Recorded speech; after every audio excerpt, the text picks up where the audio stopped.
FIFA has become synonymous with corruption in recent years.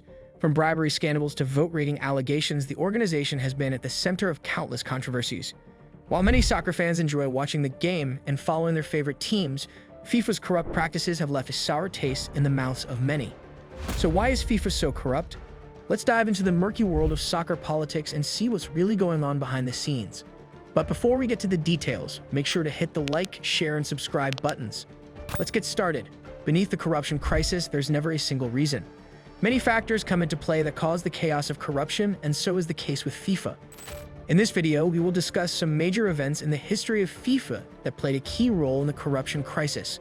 Let's begin with the FIFA corruption scandal of the 1990s.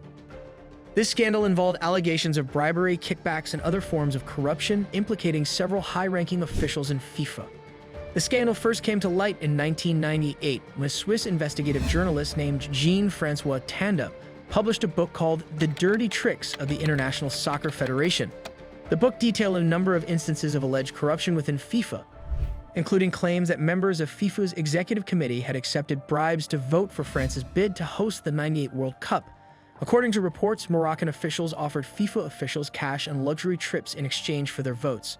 These allegations led to a major investigation by Swiss authorities, which eventually resulted in the arrest and conviction of a number of high-ranking FIFA officials, including former President Joël Havelange and former Executive Committee member Ricardo Teixeira. Joël Havelange and Ricardo Teixeira were accused of accepting millions of dollars in bribes from the marketing firm ISL in exchange for lucrative broadcasting and sponsorship deals. In 2012, a Swiss court found that Havelange and Teixeira had accepted at least $22 million in bribes and ordered them to repay the money. In the 2002 World Cup, it was alleged that FIFA officials again took bribes from a sports marketing company in exchange for awarding broadcast rights of World Cup to certain countries, including Brazil. It was also reported that FIFA officials were bribed for exchange of votes on the selection of host countries for the 2002 World Cup, which was ultimately awarded to South Korea and Japan. But that wasn't all. There were also allegations of money laundering, with officials being accused of using shell companies and offshore accounts to launder money. Then in 2010, another corruption scandal was brewing. It all started with the awarding of the 2018 and 2022 World Cup hosting rights. The process was riddled with controversy and allegations of bribery. Many people believe that the winning bids of Russia and Qatar were tainted by corruption. One of the most notable examples was the case of bin Hammam. He was the president of the Asian Football Confederation and a member of FIFA's executive committee. In May 2011, he was accused of trying to bribe officials in the Caribbean Football Union in exchange for their votes in the FIFA presidential election. Bin Hammam was subsequently suspended from football for life. Two more members of FIFA's executive committee, Adamou and Temeri, were also caught on camera allegedly offering to sell their votes to undercover reporters posing as lobbyists. FIFA launched an investigation into the allegations and suspended them from their roles within the organization. The FIFA Ethics Committee found both officials guilty of bribery and banned them from any involvement in football-related activities. But the FIFA corruption scandal was not just limited to the bidding process for the World Cup. There were also allegations of corruption and bribery in the awarding of contracts for FIFA events, such as the Confederations Cup and the Club World Cup.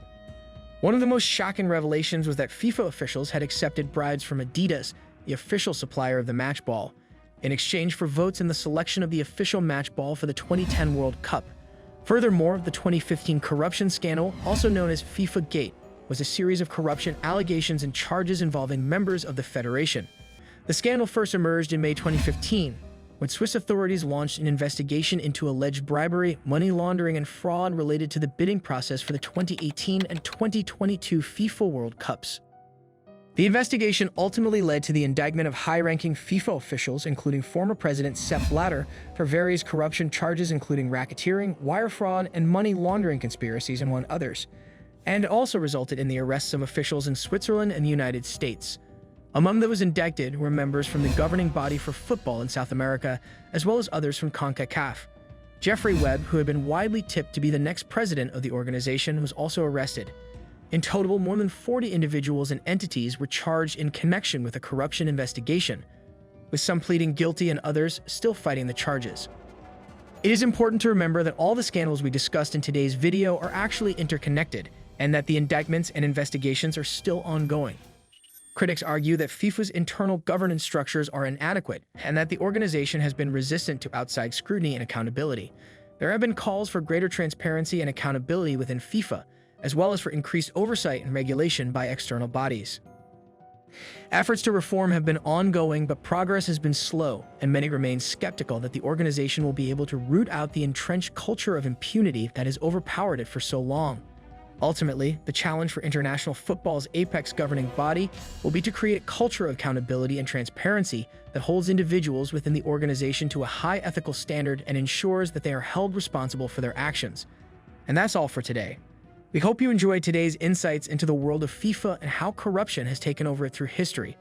Do not forget to subscribe, like, and share the video with your friends before leaving. Thank you for watching, and we'll see you soon with more fun content.